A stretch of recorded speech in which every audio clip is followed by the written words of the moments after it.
To replace the heater cable, the first thing we need to do is tip the chair forward. Then unplug the power cable.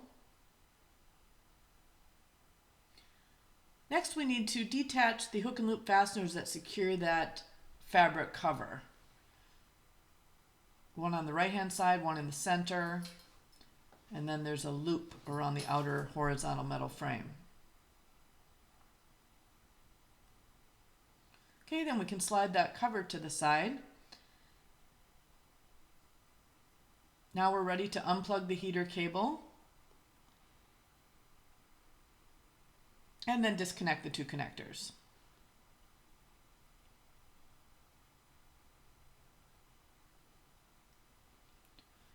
Okay, to install the new heater cable then, we can start by reconnecting the connectors, and these connectors are interchangeable.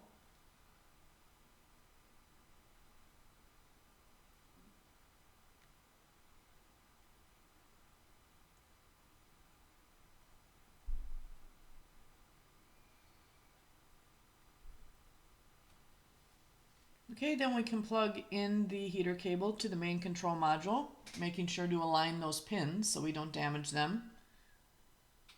Make sure that's nice and secure. Then we can reattach that cover, starting with the inner flap in the center. That wraps around the inner horizontal metal frame.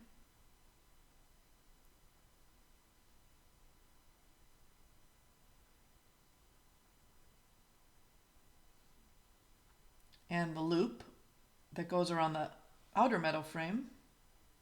And finally, the right-hand flap that attaches to the bottom of the chair.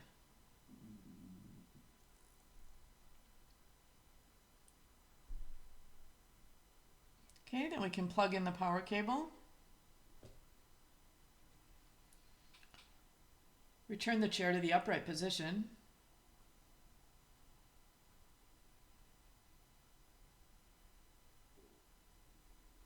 And we're done.